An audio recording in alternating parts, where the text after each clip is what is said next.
Welcome to the Fox Den Podcast, where leaders gather to grow. Hello, everybody. Welcome to the Fox Den, where leaders gather to grow. I am Stephen Allen Fox, and today I am joined by Greg Jamrok, who is one of the founders and owners of Fine Line Music Services right here in Los Angeles. Hello, Greg. Thank you for joining me today. Hey, Stephen. Good to see you. Good to be here. Did you go into the formation of your company kind of already thinking through past experiences and just moving forward, how would I like the culture and the experience for the team that's going to work here be? And did you already have some ideas and philosophies going into that? You know, one of the things that's, I think, a constant about entertainment and the music industry as a whole is that it's a very, very harsh environment. It's a very unforgiving, there's a person I know who would say, it's called show business, not show friends. Right. And what happens is when we call it music preparation. So it's the sheet music, right? That the orchestra is going to read. There's a lot of time that you spend on preparing all that. And then you have this session where the players show up and play the music. And that is usually, 3 hours or 6 hours or maybe a couple days. And so, managing a team of people in this creative field and knowing their strengths and weaknesses and trying to get, the best result out of everybody so that it kind of feels like only a couple people worked on it, not 25 or 30, has its own unique challenges. And I guess there's a focus on consistency behind that. How do you have 25 or 30 people putting out a product that the client on the other end gets this sense as if one person did it all? It's all right, consistent and accurate. At the other company, we had sort of a legacy. What do you call it? Like a corporate knowledge that it was kind of distributed through everybody. And there, from time to time, would be sort of a manual or this or that, but it would always get outdated and that. And so, with Fine Line Music Service, when I started it, I really spent a lot of time starting a manual from scratch, and also putting a lot of time and effort into completely rebuilding all my templates for the various programs that we use to do music. And it was really important to me to get that all written down. It was a bit overwhelming, just in terms of how much knowledge you can have from experience and how hard it is to convey to people. Communicated. That's one of the most difficult things I find in running a team of people that work on multiple different projects. We don't usually, any given day we'll have, between 4 to 20 projects going on. And some of them are a little longer term. Some of them are, coming up. Like I was telling you earlier, we have a session on Monday. It's Thursday. I have no music for that, nothing. I haven't received anything. I know it's happening. I know an orchestra's been hired. I know players are going to show up, but we have nothing from the client. And that's sort of standard business for the entertainment industry. So these deadlines keep getting pushed back and back further closer to the date, but for our deadline that never changes. Yeah. It's not human friendly. I tell my son it's sort of like having a test every day of your life that you have to get 100% on. Yeah, well, that's a good way to put it. And there's no room for error, and it's really, really subjective. The Right. answers are not clear. So the manual was really a way of trying to disseminate information that would help us as a team of, 28 to 32 people be able to really have a style, they call it a house style. So have a fine line music service style that looks like, one or two people are doing it, even though it's a team of, 30 people or so. And also just as a way of imparting knowledge, experience is such an important thing, even though it's a strange thing, experience sometimes cuts the other way where people find that it becomes predictable and boring. And so they're always looking for a new, younger, fresher thing with less experience. But, part of an orchestra and orchestral instruments are, old technology, right? Even if you are layering it on top of, a new sound or whatever, it's really, technology that's, over a couple, 100 years old, 200 years old. And really it's, um, it's all defined by what a human can do and their artistry or their talent.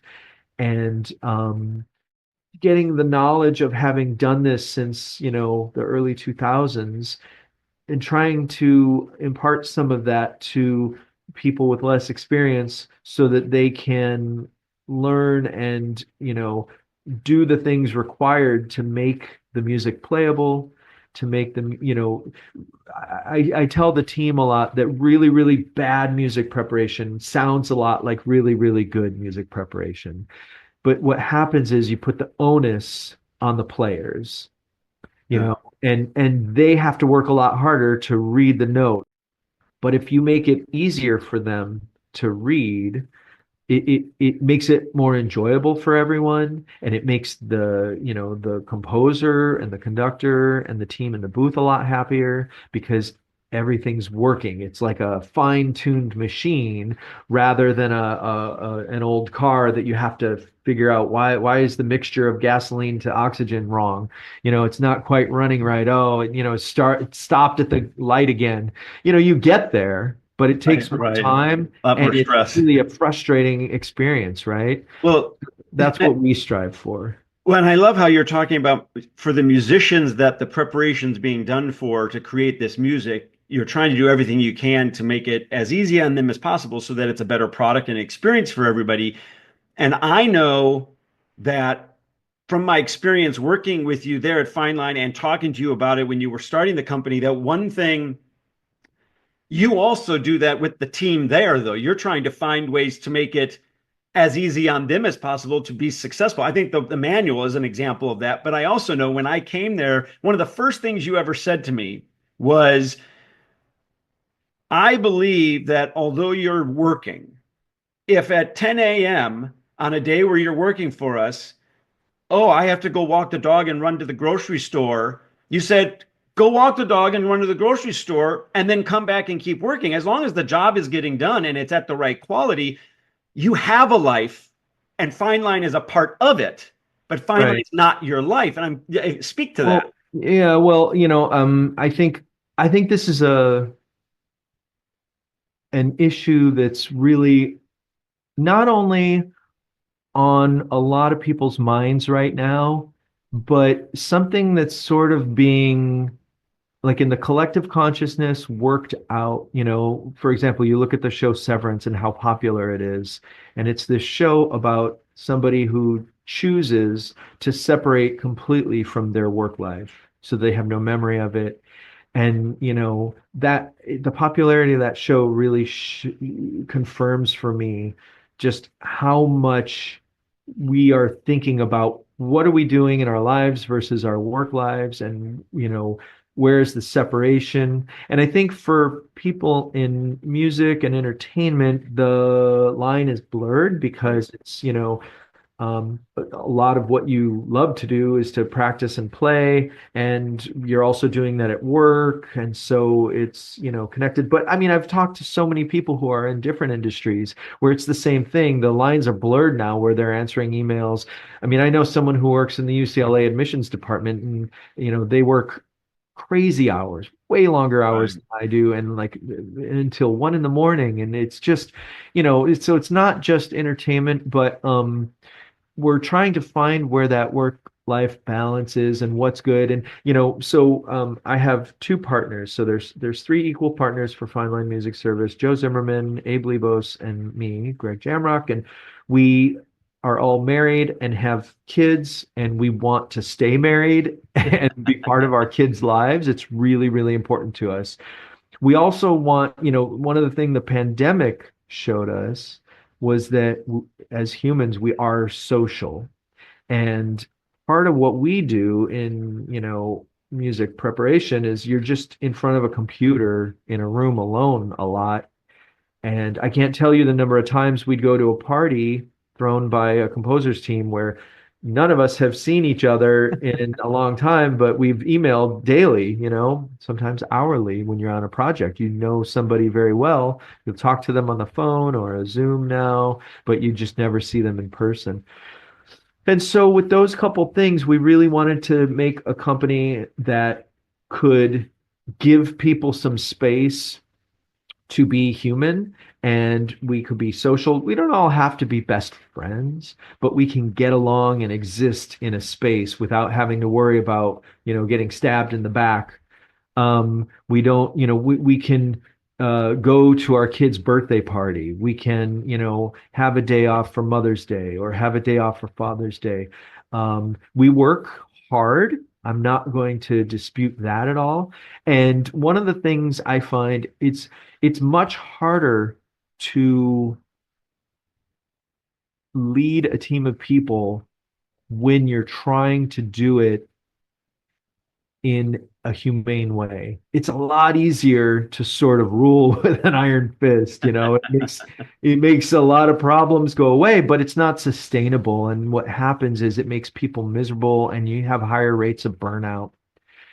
And I think it's worth it to us to have that human aspect and the relationship building, not only for our team, but for our clients. I Right. think there's plenty of people in this world who can do what we do, but one of the things that really sets us apart and makes us special is our relationships. And if somebody needs to take a morning so that they can go and mail something to their parents, that's fine. We have a conversation, and here's our deadline, here's what we have, and let's just make sure that we meet the deadline. Viewing people not as disposable, but as investments. And, not only work wise, but, it's people that I want to be around. I mean, we work pretty intensely on this stuff and we got to move fast. And I want to be around those people. And I want to, I want them to be here. Um, and that's really important to me. And I think in the long term, that will be a more sustainable, future. And I know people feel that, I talk to so many people about they're at home working alone, and it's hard. It's really important to have a social aspect to it, I think. And so we try and do, like a mixer or a party every 3 to 4 months, and invite clients, invite our team, and show that human side of it. And I think for us, the pandemic really showed that that was important. Yeah. Yeah, I think you're right. And what I love about everything you're saying, and some of it I had never thought of in relation to you or Fine Line before, but that, the idea of people first. I love to use that phrase. But for you, people first goes beyond just the client alone or the musicians who are going to read the music or the people who are working on your team. You're looking at everybody. If everybody's enjoying themselves, if you find the right people who want to be there, who want to work on this job and are qualified, and obviously with something like your manual and through communication, they can get to that level. You combine that with an environment that might be high stress, but you're making them feel like they're not a prisoner in that. Right. It's they've chosen to be there, and hey, let's have a good time along the way and enjoy what we're doing. Because I think you referenced earlier how the blurring the lines between personal and in this industry, almost everybody you run into that's working, they took their hobby and they made it their job. Right. So that blur is natural because we don't have that, we don't have that other hobby that we go back to because this was the hobby and now it's the job. So I think it's even more important at that point to kind of remind these people, hey, go take a little time, go on vacation, go to your kids' thing, because otherwise we get this laser focus and then, we disconnect from everything else in life. Yeah, yeah, definitely. And I think that, you know, um, any therapist that you would go to would tell you you have to maintain, you have to take time off. You Right. can't just constantly work. You have to do that. And the hard part, honestly, for us too, is because as the partners of a new business, you don't get as much leeway. Like we have to put in crazy hours, and it's Yeah. hard to not practice what you preach. And then as a role model, you've got people watching you come, I'm coming in at 5 a.m. and leaving at, 10 p.m. some days. Like, how is that a balanced life? I had an executive once tell me that she refused anytime she was doing emails after like 9 p.m. at night, she would set the email to go out at 7 in the morning Right, automatically because she started to notice that she was having employees that were feeling stress from right, seeing her doing things at nighttime. And right. someone else said, "Oh, instead of doing that, I've just let them know. I have no expectation of you doing this, even if you see it happening from me." So that was a Yeah, modeling it's hard to be a good example when you're being a bad example, really. thing. And, but we have to do it to build a Right, business, to build right. trust and to prove that, we're the best in the world and you're going to get an amazing product. And to me, it's worth it to build it and put in the time. But always looking for that those moments to take for the family or to take for Yep. yourself and to really invest in yourself as well. And it's hard. It's not easy, but I think it's worth the battle and the conflict of it is worth it. Well, I think that's one of the best things that you said today on this episode is that it might be hard and it might be more difficult than the other way, but it's worth it and for sustainability and longevity. So I appreciate this, Greg. Thank you for taking the time to join us here in the Fox Den today. I'm so happy and honored that you asked. Thank you for having me. Yeah, so if for more information about this and everything they do, I recommend everybody go to Fine Line Music Services, go to their website and take a look at everything they're doing. Yeah, so it's finelinemusicservice.com, singular, and then the Instagram is Fine Line Music Service. Great. Yeah, follow them, take a look. It's an interesting and successful business. And to stay connected with me, go to StephenAllenFox.com. And I thank you for joining us today in the Fox Den. Have a great day, everybody.